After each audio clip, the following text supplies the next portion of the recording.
Hello, everyone. It's Eric Settle, and welcome to the second episode of Pinot and Policy.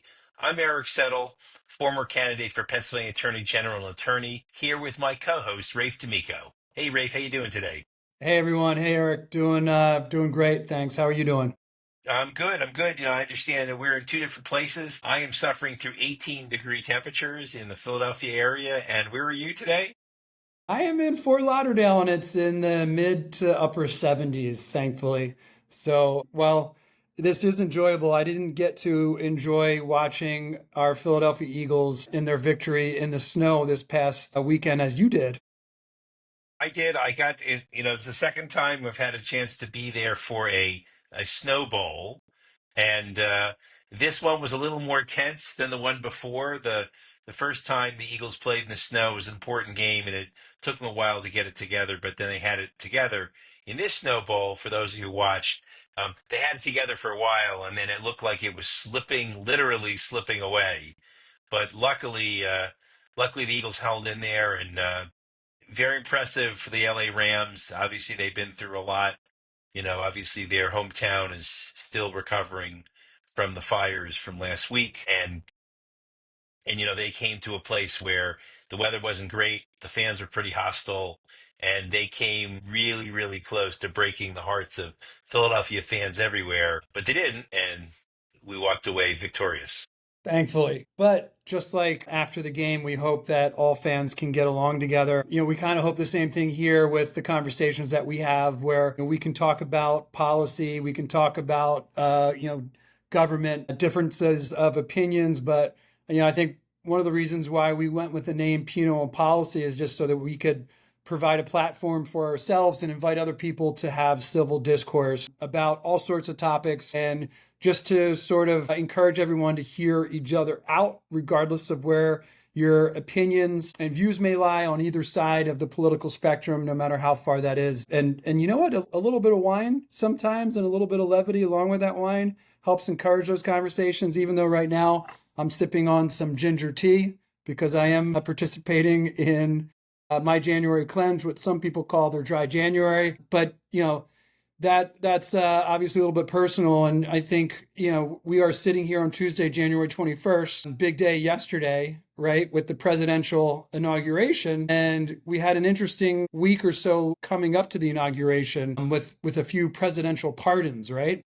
Yeah, well, this is when you talk about sort of bipartisan outrage. I suppose the use of presidential pardons all on the same day by the outgoing and incoming president is an interesting topic. As everyone probably knows at this point, on the way out, President Joe Biden did two major sets of pardons. One was to pardon a series of folks who are American leaders, Liz Cheney and General Milley and Anthony Fauci and the members of the January 6th committee, because he was very concerned, based on what President Trump has said about wanting to prosecute those people.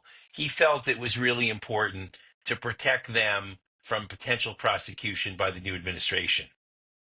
But at the same time, with about 20 minutes left to go in his term, which is pretty amazing when you think about the timing, he also pardoned his brothers and sisters and their spouses from any possible crime starting back to 2014.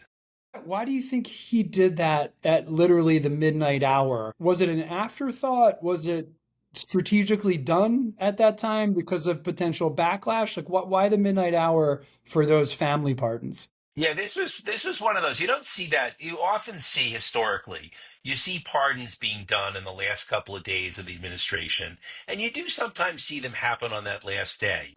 And the one he did for Liz Cheney and Anthony Fauci and General Milley, that was a traditional, I'd say, last day pardon. And part of it is to avoid the press issues that come with issuing pardons that might be controversial. In the case of the brothers and sisters, that one was done so late that you wonder whether or not either A, it was a last minute thought on his part to do it, or as someone said yesterday on the news, it becomes a news media dump, which is nobody is paying any attention. And by the time anybody knew about it, the new president had been sworn in. In fact, interestingly enough, the new president, in criticizing those pardons, which again is so much Donald Trump that you don't see from other presidents, who essentially let go whatever the previous president has done. He said, "Well, I was giving my speech. He pardoned people," which technically isn't correct because he wasn't president once. Once noon came, the term of President Joe Biden and Vice President Kamala Harris ended. In fact, if you were sort of watching, they ran a little behind schedule. And so for about 30 seconds, Mike Johnson was probably officially the acting president.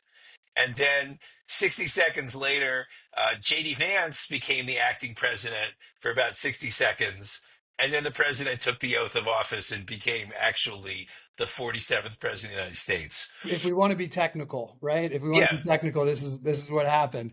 this is what So happened. yeah, not to be outdone by Biden's midnight hour pardons, then President Trump quickly announced his pardons for. Well, right. And before we go on, I mean, I think that the issues with the brothers and sisters and why it's troubling, different than the ones for the public figures, is there have been discussions in Washington that some of the Biden siblings had been trading on the president's name and reputation, and that although no real evidence has been brought to bear, there were some issues related to that would be fair game for an investigation.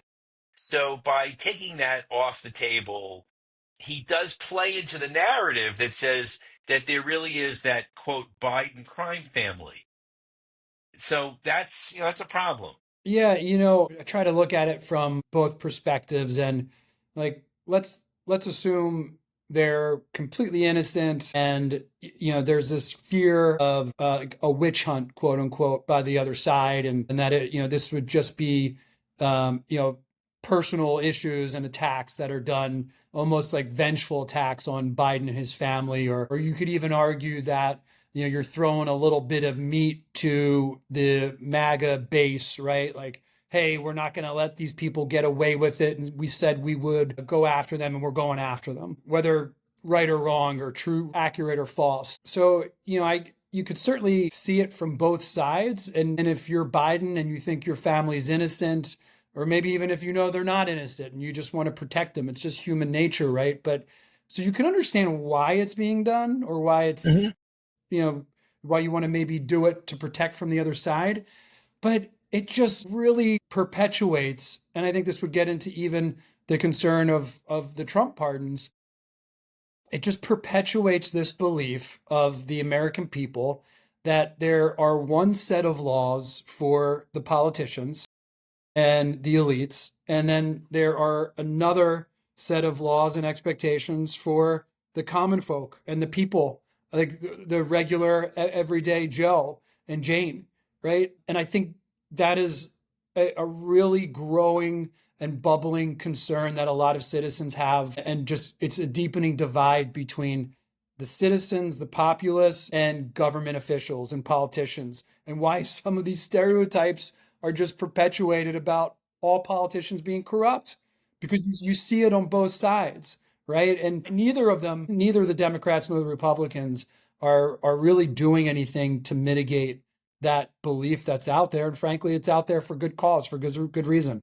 Right. Although it is true that before he pardoned the public figures and his brothers and sisters, a couple days earlier he pardoned about 2,500 people who were or commuted sentences of drug offenders who he felt had been unfairly treated given the state of drug laws in America now. So I think all in all, I think he used that power appropriately. We talked a little bit about Hunter last week, but the brother and sister ones, unfortunately, I think it hurts his legacy and it opens the door for what Donald Trump did, which, in my view, was really terrible. Yeah, right. So you bring up a good point, and I know we want to get to the Trump pardons, but I think Eric, you bring up a really good point because when looking at the question of should presidential pardons even exist, right? The fact that a president or anybody can right a wrong, right? When you look at a nonviolent crime for any someone who is put into jail, especially for like these cannabis related crimes and jailings that have been done. And then the government's changing, these state laws are changing, and now it's legal to sell cannabis, and whether it's medicinal or recreational in the varying states, it's just a glaring hypocrisy that exists in our society right now. And there's a ton of logical reasons why these people should be pardoned. Not only pardoned, but then there's another argument where you could say these quote unquote drug dealers really paved the economic way for the companies now that are going to be profiting from the legalization, right? And not only did they lay down the groundwork, but they were the ones, the people who are in jail, they're the ones who are punished for it. So there's just massive hypocrisy there. So that's certainly an argument to say, or to provide an example of why presidential pardons should exist. What are some other reasons why presidential pardons should exist? I mean, I think the most famous or infamous presidential pardon had to be President Nixon, right? Right. The one that President Ford used for President Nixon.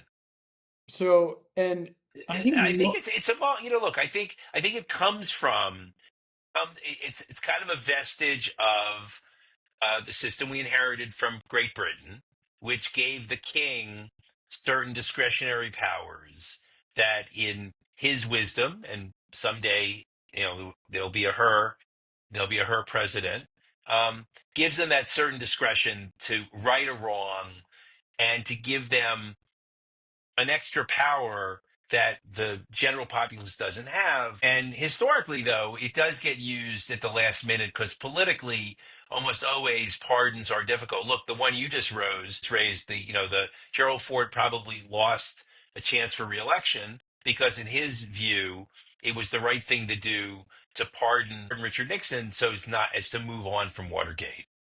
So yeah, I think that's right.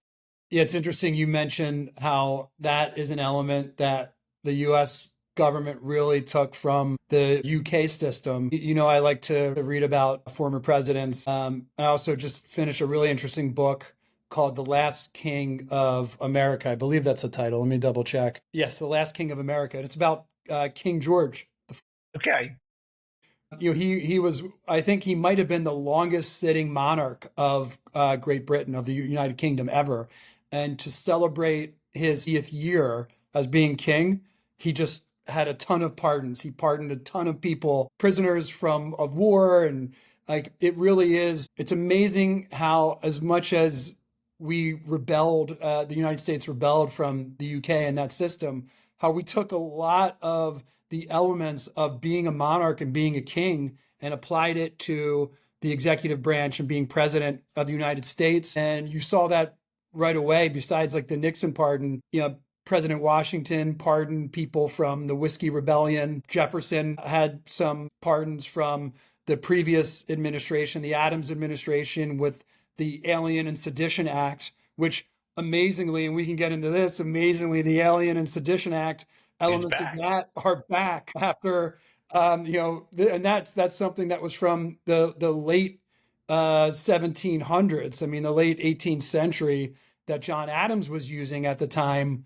and now President Trump is using that. So it's interesting to see these elements of history become relevant even today in this day and age. Well, so for example, there were no terms on presidents. So George Washington made the decision to serve 2 terms and then step away, which was the tradition until Franklin Delano Roosevelt served for 4 terms. And then they changed the Constitution, which is something that many Americans are hoping will be a provision that is enforced in 4 years. So that as we're one day into the second Trump term, we're not thinking about 4 years from now and the beginning of a third Trump term. Yeah, I don't think we're going to have to worry about that one. But hey, as they say, we'll cross that bridge when we get there. Well, so let's talk about the pardons we haven't talked about, which was the January 6th convicted felons. These are, this was like January 6th, a moment that I think gets bookmarked in history as a moment when a president used his pardon power to help his political supporters in a way that just does challenge the rule of law in our country. I mean, these people, violently attacked the Capitol of the United States, sought to keep Donald Trump in power. They failed, but they intended to do that. Those who got commutations rather than pardons were the folks that were convicted of sedition, armed overthrow of the United States government by a jury of their peers. Any convicted by Trump, and sentenced by Trump appointed judges. There's a moment, and January 6th is one of those moments that in American history we hope would never repeat itself. By releasing, and they're, as of we're speaking, most of them are being let out of jail today. It just sends a terrible, terrible message about right and wrong. And I will tell you, you think about it, he's almost letting out people who now will be completely loyal to the president of the United States, and who 4 years from now, when he decides that he really does like staying, he's created a little army for himself that's going to feel beholden and are loyal to Trump. Yeah, I think that's definitely a worst case scenario, potential leap in logic, right? To say, well, now this is, like these are the brown shirts, right? Like these are the brown Right. That's shirts. exactly right. Rafe, it's exactly what we were thinking this morning. These are the brown shirts that are now loyal to him in a way that, again, human nature. I was going to be, Enrique Tarrio was going to be in jail for 22 years. He served probably two, and he's home today. Yeah, and maybe I hope it's not me being naive, but I'd like to believe that that direct comparison of saying that, you know, the January 6th, whether you want to call them some of them are protesters, right? Some of them are just simply protesters. Some of them could certainly be categorized as rioters, right? And those rioters, given where the rioting was being done, exactly what they were convicted of, it was seditious behavior, right? This is open open rebellion against a sitting government, Right. right? And which just sets wild precedents as far as what was being done. And then try and bring in some of the counter arguments. Not that I subscribe to any of these or don't subscribe to any of them, just bringing them into the conversation for people listening that might be saying, "Oh, well, what about this? What about that?" Because when I have conversations with other people about this, so and on varying parts of the political spectrum, a lot of people who are on the far right side of the political spectrum will try to make comparisons to, oh, well, what about all the Antifa people or the BLM people during the COVID 2020 or BLM protests and riots that were going on in parts of 2020, and law enforcement just sat back and watched them burn cities and all the vandalism that was going on, and looting that was going on during that time, and those people weren't prosecuted. And while I could certainly understand somebody's, I guess, desire to say those people weren't prosecuted, and some of them were, those Right. people were let go and not prosecuted. So, like you want to see the same type of forgiveness that's given to the other side of the political spectrum. Both of these are examples of extreme actions that were mainly done by people on the extreme side of that political spectrum. So you want fair and equal treatment. But my view personally is they're both wrong, right? Regardless of where you sit on the political spectrum and your beliefs, fundamentally, the rule of law, I think we can all agree that the rule of law is fundamental to our society. And that if it's like, that's what we start with, right? It's nice to think about being deeper and philosophical and other societal improvements that we have that and desire to have. But none of that is possible without the basic rule of law and everybody agreeing that we're going to operate under these laws. So I would say, in my view, both there were people who got away with breaking the law and in extremes on both of those occasions, and neither of them are right.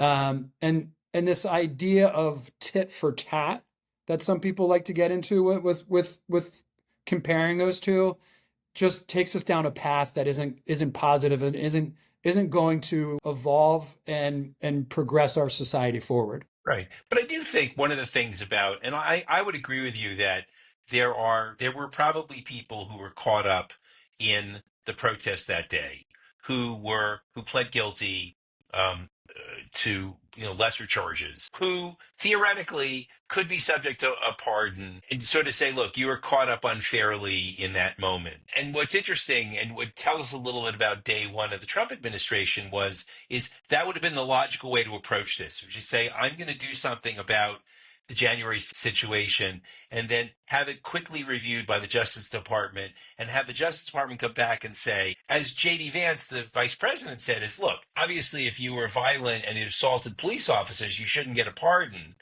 And that sort of reasonable idea got completely put out to pasture because I think the president said, hey, Mr. Vice President, nice idea, but I said to people I was going to let these people out on day one, and that's what I did regardless of it. And in fact, one of the things that was really difficult to watch yesterday, we announced this at the rally at the Capitol Center, the Capital One Arena.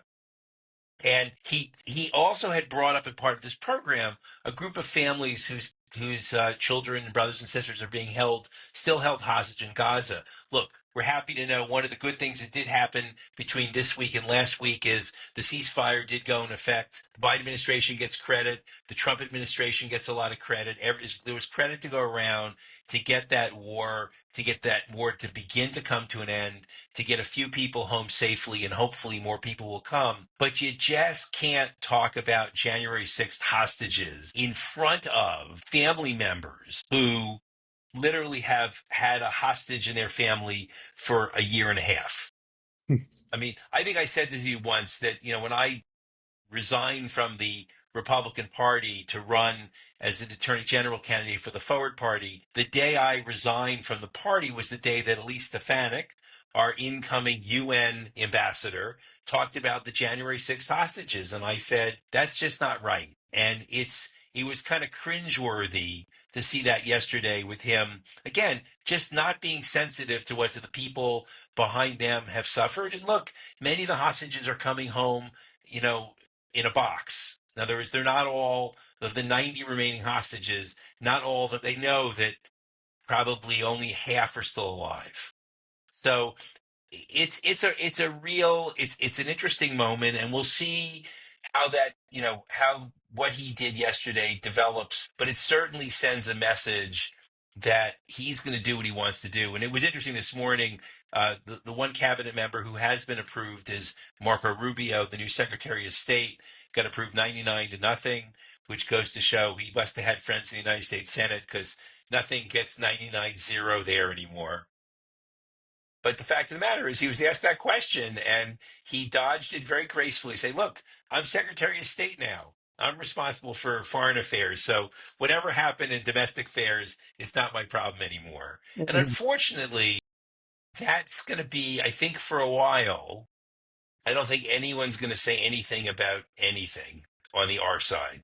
Well, yeah, I mean these are contentious issues and topics. They're very charged. I'm sure anybody listening has some passionate opinions on them. So I want to encourage anybody who is listening / viewing for this episode. You're most likely listening or viewing us on YouTube. You don't have to look at us. So just because it's on YouTube and a video, you can certainly just, be listening to us. But, you can leave comments. You can subscribe to the channel. I would encourage everybody to please share your opinion, in a civil and diplomatic fashion. Be aware of everybody on all sides of the spectrum here politically. But please do follow us, subscribe, share with your friends, encourage people to have this civil discourse that we're having. And if you are, hopefully, this is good encouragement for you, anyone listening and viewing in your life, to have that type of civil discourse with the people you engage with in your circle, whether they're friends, family members, even if it's someone you're meeting for the first time. People love to say the expression, when you're out in public at a bar or something like that, or a restaurant, don't talk politics or religion.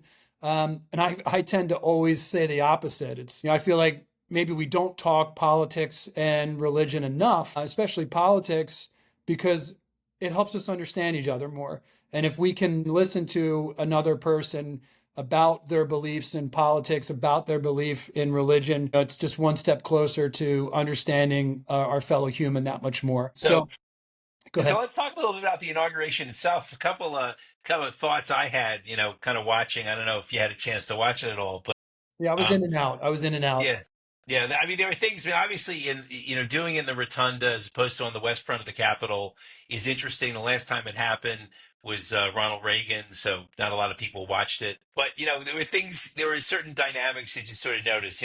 The billionaires had seats that were better than the cabinet members. They were between the family. The family got the first row, then the billionaires, then the cabinet members. Yeah, and speaking of billionaires, I don't know if it was a meme or doctored up with any kind of technology to make it look different, but I saw a quick little video grab of Mark Zuckerberg looking down the dress. I think it was of Bezos's Fiance, fiance. Lauren Sanchez. Yes, where he was standing next to her and just did a quick little glance and peek over. And I could be wrong. Maybe he was looking at his shoes. Maybe he was looking at her shoes. Maybe there was something else, but it very much looked like he was glancing down her top. Yes, she did not get the memo that when you go to a state occasion in the United States of America, that you got to kind of keep your clothes on. Look, she's a very attractive woman. Jeff Bezos is a lucky guy. He gave, I don't know, I don't know how many billions of dollars it cost him to get divorced. Mackenzie, Hughes is giving her money away, which is nice. Yeah, I think Mark was unfortunately being a guy and she shouldn't have been dressed like that, but she did look great. But speaking of dressing, so of course we saw yeah, okay, go ahead. I was going to say, if Senator Fetterman can wear a hoodie into a congressional hearing, then why can't she wear something that is a little quote unquote sexy or provocative, and she can dress how she wants to dress? So I mean, speaking of dressing, the next outfit that everyone talked about was the first lady, who came to the inauguration looking like she was dressed frankly for a funeral. I said the same thing to friends of mine. Could that hat have been any lower? I mean, No. she looked like she was like a closer coming in to like pitch the ninth inning to get the last three outs, and she was going to be throwing fastballs 103 miles per hour. But I will say this: she does Jackie Kennedy better than Jackie Kennedy did Jackie Kennedy. No, she is a beautiful woman. But the thing about that hat also is unable to read her face at all. In other words, her eyes, so much expression is in people's eyes. Well, between the hat and the Botox, you're not reading much there. It's like she's got her Right. poker face on. But it was kind of amazing. I mean, that was interesting. And the other thing that came, the kind of fun thing from yesterday was Carrie Underwood and her ability to say the tape machine's not working. Okay, everyone know how to sing "America the Beautiful." Start on G. Look, great singer, great talent. Anyone who've ever been a performer when there's been kind of a technical glitch, you know what that feels like. There was that awkward probably 2 or 3 minutes where you're kind of wondering what was going to happen. But it is the other thing about the inauguration that is important is it is having the former presidents there. It's having members of Congress there. It is a uniquely American moment when everyone from all parties gather. And look, there were a couple people not there. Michelle Obama chose not to be there. Karen Pence, wife of Mike Pence, who did come along with Vice President Dan Quayle. So it's just a great moment. And of course, depending on how you feel, look, I think the president tried to be magnanimous in his speech. I think he tried, it was certainly not American carnage from 8 years ago. I think he painted a more positive picture. But what was interesting is he really gave two speeches because he gave one speech in the rotunda and then he went downstairs to the visitor center and gave another speech to frankly the overflow crowd that didn't have room. They weren't able to get seats on the dais, and that was a Trump rally. And he yet again talked about how the 2020 election was stolen. And you just kind of smile and go, guys, it's over. You're the president again.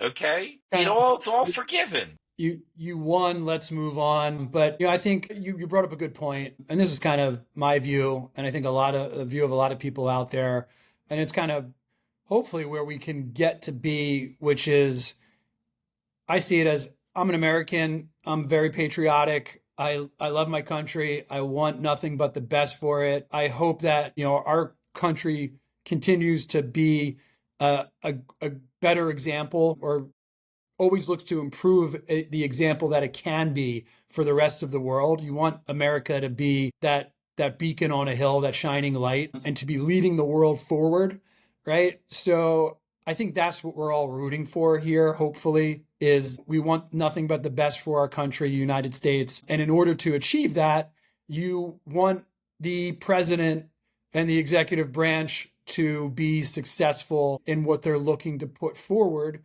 which, whether you voted for him or not, at the end of the day, he does represent the voice of the people, and he does represent the voice of the majority of the people who voted, right? Yeah, I think that's right. And I think, it's interesting. One of the things that went on that day too, that was this sort of review of the troops. And it was actually a ceremony where the president did not speak. He reviewed the troops and he did, and I think for all Americans, and I agree with you. Look, I'm rooting for success. I think, George H.W. Bush said it best to Bill Clinton in that letter that he left for Bill Clinton, which is you're our president and we're rooting for your success. And that moment where he's reviewing the troops, he just say, "Look, um, this is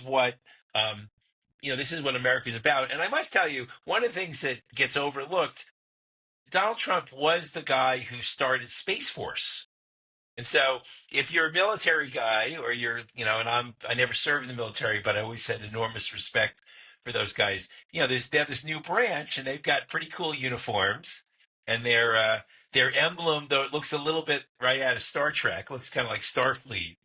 The fact is that there is the United States Space Force is now part of that review, so it was pretty cool. And when you mention that, it's hard not to think of Elon and the nod that he was given when Trump talked about colonizing Mars, which was a little dovetailed nicely with President Trump talking about a very expansionist America looking to expand its territories, which is a very scary thing for the rest of the world to hear, as well as other Americans to hear, which could mean so many things, right? When he says expanding our territories, does that mean Cuba? Does that mean Greenland?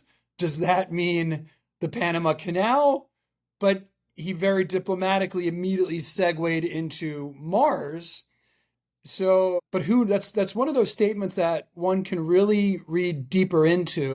But then it was quickly kind of pushed to Elon and Mars and SpaceX. And then how do we not talk about Elon's, I don't know if we want to call it a heartfelt salute. I'm not going to continue the gesture, which some people associate with the Roman Empire. More people associate with Nazi Germany, and it was done twice. You could definitely see how Elon was thanking people and kind of grabbing his heart and saying, "This is my heart goes out to you," and a heartfelt thank you.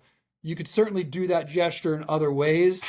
I mean, there's a certain self-awareness that one would hope Elon has of what that gesture is. This is one of those things that it's going to be talked about for a long time. It's really hard to unpack it and not see it for that Nazi salute. I don't know if Elon has commented on it. I hope he does comment on it. But what was your view of that? Yeah, I think, look, as much as I am sensitive to a lot of stuff, I think that's just a gesture that gets misinterpreted. In other words, I saw the clip, and I think we're look, there's a heightened sensitivity. To go back to something you just said, look, if you're Panama, okay, and you're in the speech, and the president of the United States has just said, "We want the canal back." Okay, that send and tremors. There I was mean, no that's not. There there was was no no ambiguity subtlety. there. There was There's no no ambiguity there's no there. ambiguity now. That is, we want it back. And yeah, segueing to Mars. Look, we think they're Martians, but we're not really sure. So nobody's on Mars watching the telecast going, we. I Yeah, mean, the point yeah. is, I like your Martian. That was good Martian talk. thank you, thank you. I worked hard at that. So no, I hear it. I think there's a sensitivity. I think, look. Let's talk about some of the other things that happened yesterday. So we signed a bunch of executive orders. Okay, Yeah, yeah. Well, one of them, I think that is, probably the most troubling and probably the least legal is his trying to eliminate birthright citizenship. yeah, And for yeah, those of you it's who don't interesting. know, for those who don't know what birthright citizenship is, may not know, is the Constitution of the United States says that if you are born in the United States, regardless of your parents' heritage or status, you're an American. If you're born here, you're an American. And the president is seeking to end this constitutional provision through an executive order. Already today, just a day in, 18 attorney generals in primarily Democratic states have sued to enjoin that order. And I think they're right, because the fact of the matter is that you can't have that. In fact, it was pointed out today that Usha Vance, the new second lady of the United States, would be eligible to be deported under this particular rule because neither of her parents, when she was born, had legal status. Yeah, I hope what I'm about to say is what it is. To me, this is classic Trumpian negotiating style where it's a bit of a red herring and he's putting something into the negotiating conversation just so it can simply be thrown out and crossed out so that he's creating such a big spectrum. And we talked about this last week a little bit where it's like, hey, if he goes this extreme with immigration reform, then this is something that he's fine with getting thrown out so that maybe he can get something else in return. Because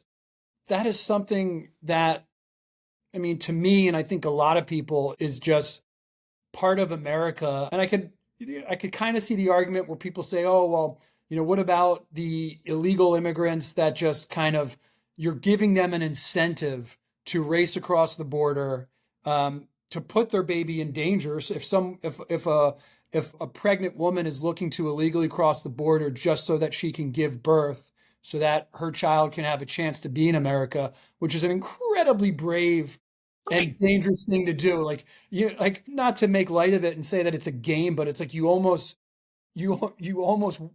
that should be rewarded. But the humanitarian and anybody might look at that and say, well, yeah, that's great if they get here and the baby's born and it's an American citizen now, and the mother gave her child a chance that she never had. But then what about the unintended consequences, right? Like, well, now this baby is here in the US and like you have the parents that are getting deported. So if you're looking at the people that are using that argument to say, well, we can't deport some immigrants because what about their children that are here? And then you're going to have childless parents. And if you have childless parents, then the kids are going to be in the system. And we all know the dangers of having children without proper role models and parents. Most of the time they have commit more crimes and get caught up in the system at a bad age, and it's just a slippery slope. So you could kind of see the argument there where you don't want to encourage illegal aliens and immigrants to have babies in the US because of those consequences. And you don't want pregnant women trying to come into the country illegally because it puts their life at risk and the life of their unborn child at risk. So you could kind of see the humanitarian side of this, but it just seems so against the idea of what America has been about, and the idea of everything that's behind the Statue of Liberty. Right. I mean, and that's the point. The point is you're undermining a fundamental principle of American democracy, Americanism, which is if you're born here, you're one of us. And I agree. I understand Right. all the sort of the socio aspects of that. But you said, I mean, think of that bravery. I was thinking about this. So one of the other things that the president did yesterday is he canceled. There was an app called CBP One, which allowed people to make appointments to come in to a proper point of entry, to meet with an officer, to be interviewed for asylum purposes. So you're not running across the river, you're not sliding under fences, you're literally making an appointment that you made months earlier for that moment when you explain your story to someone. And they shut that app down, yesterday at 12 o'clock. What was the reason behind shutting that The out? reason is because right now the president has basically shut the southern border. He doesn't really want anyone. He at this point does not want to have anyone legally walking in the door at all. Yeah, And and I read today that India has agreed to take back something like 20,000 illegal Indian immigrants that supposedly reside in the U.S. and in a gesture of like goodwill or good faith and an attempt to build some goodwill with the new administration. They are telling Trump they'll take back any illegal Indian immigrants that are currently in the U.S. Basically, hey, yeah, send them back to and India. right. And by the way, some of the other orders that were designed to kind of make the southern border a crisis. I mean, look, no one disagrees that we don't have an immigration problem on the southern border. And so the resources that are going to be placed there to restrict illegal immigration is probably a good idea. I mean, look, fundamentally, we have rules. We need to follow those rules. But that's the point. The point is this app was the legal way to do it, the right way to do it, and they turned it off. So this is a hard thing. I mean, look, no one minds when you declare that cartels are now international terrorists. I mean, they're bad people. Yeah, no one minds. It makes me a little nervous about how they might react to that statement, given they have such little regard for human life, and it doesn't seem like they fear much of anything. So it'd be really interesting to see what kind of a response occurs from that statement. And obviously, the best way to minimize the cartels is to partner with the Mexican government in doing it, right? Because obviously, you like to believe that they want the same thing. They want to have, a safer and more productive Mexico. Mexico is the United States' number one trading partner, right? Like, Right. besides being our southern border, there is a tremendous amount of trade that occurs between the two countries. And I think, as we see globalization really unwind across the world and regional relationships start to become that much more critical and important, that we really need to lean into our relationships with both Mexico and our partners to the north in Canada. You mean the 51st state? Yeah, hey, shame on some of our founding fathers for not getting that done earlier, right? Hey, look, we did- we pulled off the Louisiana Purchase. We couldn't have it all. You know, So now look, and then there's look. So I hear, and that's real serious stuff. And then I guess the other one other serious part, you know, pulling out of the Paris Climate Accords. Look, climate change is a real thing. We've talked about this before. It's not perfect, but the world needs to work together to find a way to reduce greenhouse gases, and that's one of the international efforts. Frankly, I was surprised. It was interesting because he pulled out of the World Health Organization as well.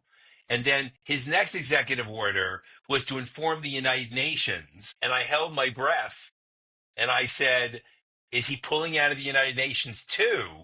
I But no, don't. but he didn't. He didn't. He had to inform the United Nations that we were pulling out of the World Health Organization. But let me tell you, for a split second there, I'm going.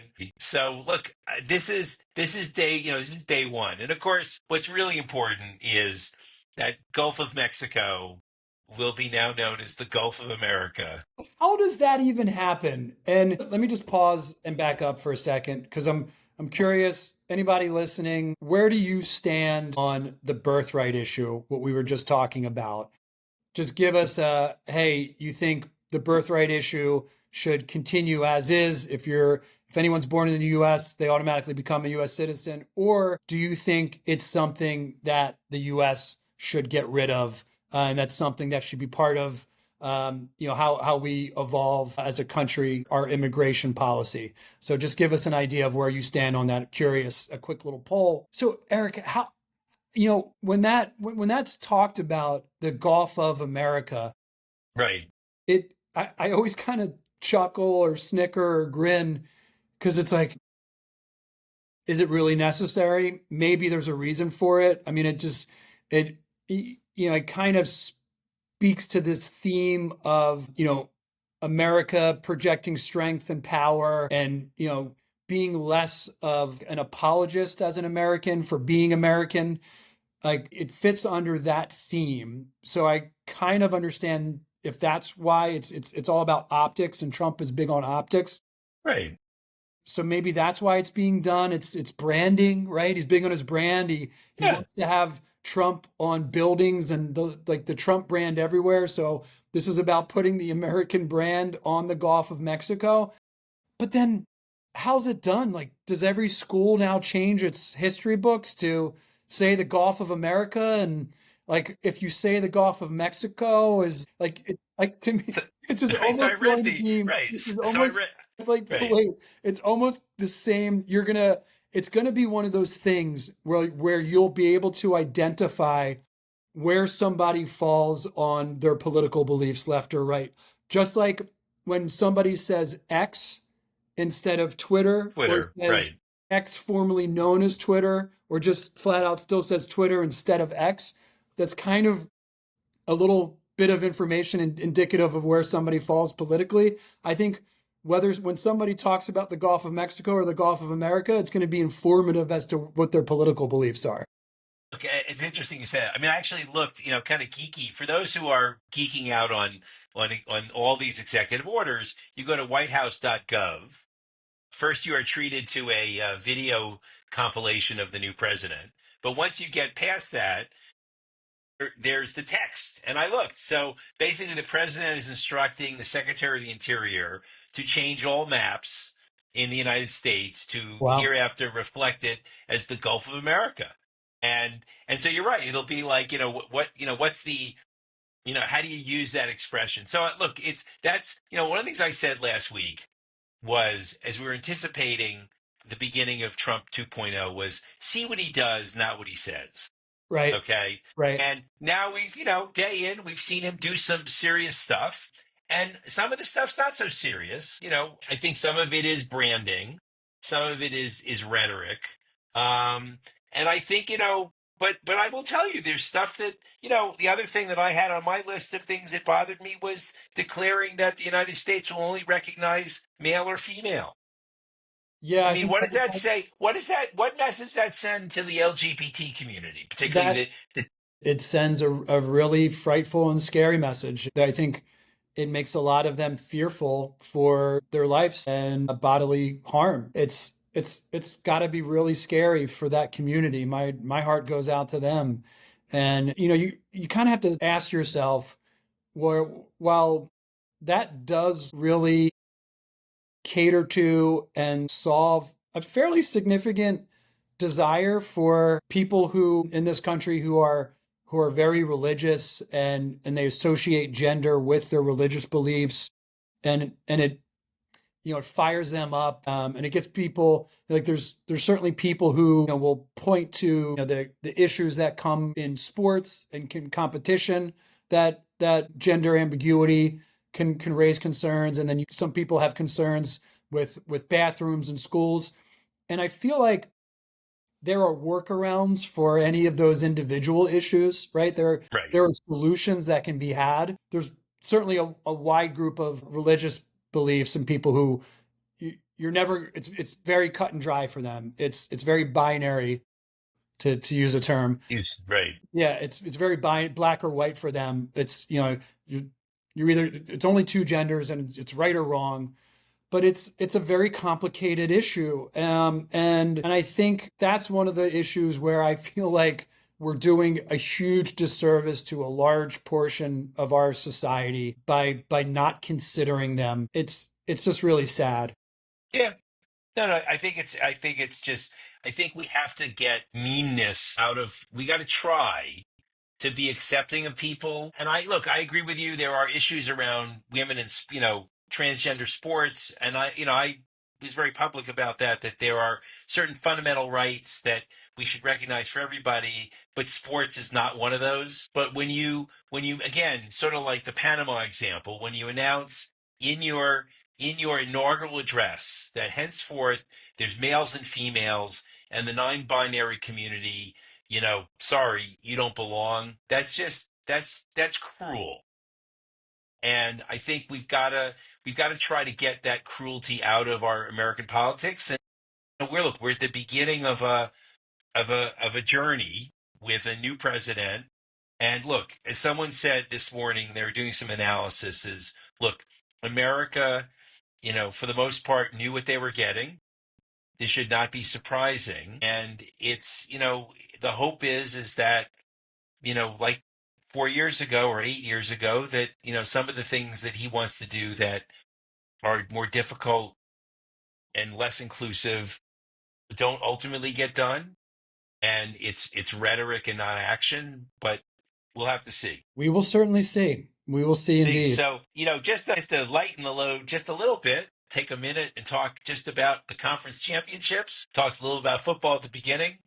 We've got the Eagles taking on the Washington Commanders in Philadelphia, which was a great gift that the Commanders gave to the Eagles by allowing them to host the game. Let's hope. I have said that the Washington Commanders remind me of the Chinese Olympic gymnasts when they were accused of being 12 or 13 years old when they were supposed to be 14, and the issue is that when you're 12 or 13 years old, you don't realize that things you're doing are actually dangerous. I think the Washington Commanders don't realize that they're not supposed to be this good.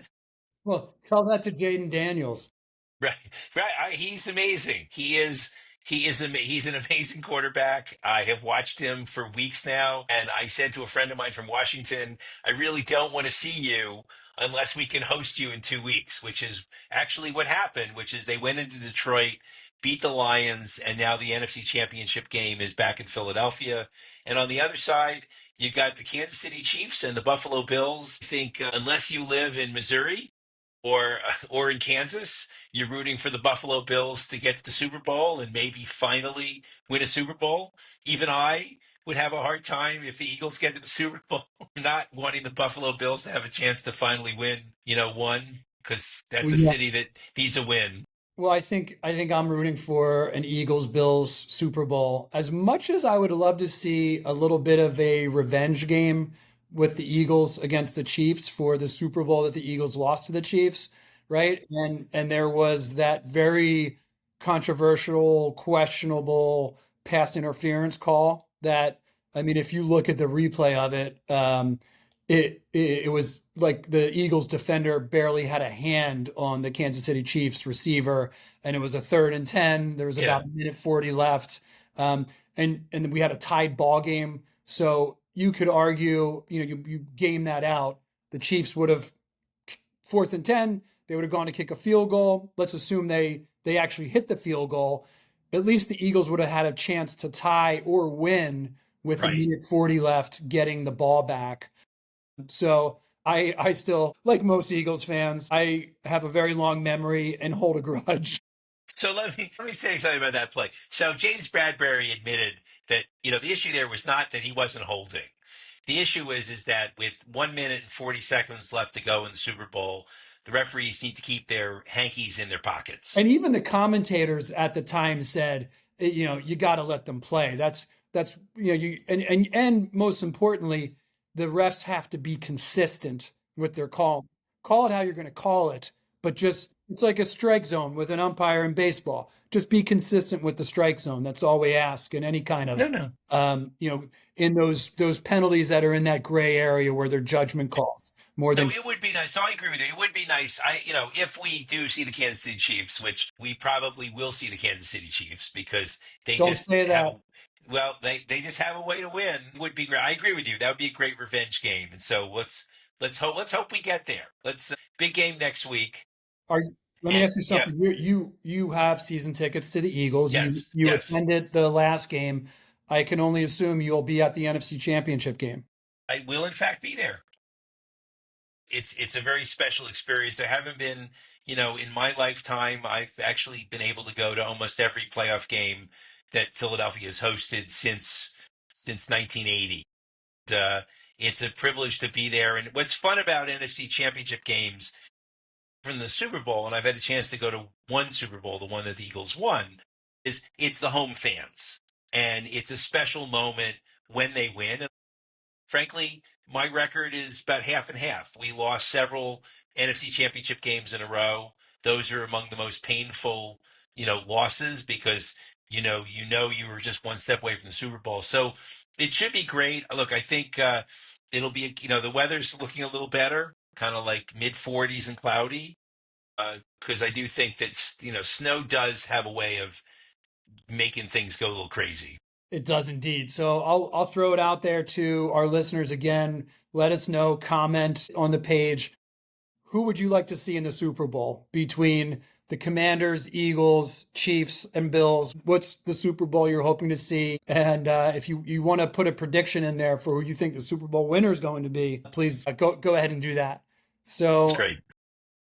I think that brings us to a close, right, Eric? That's true. Well, listen, I appreciate everyone joining us for the second episode of Pinot and Policy. We didn't do as much Pinot this time as we usually do, but promise next week we'll talk a little bit more about Pinot or the original Pinot from Burgundy. I like So it. thank you. I'm Eric Settle. Rafe, thanks for joining us, and we'll see you next time. Bye, everyone.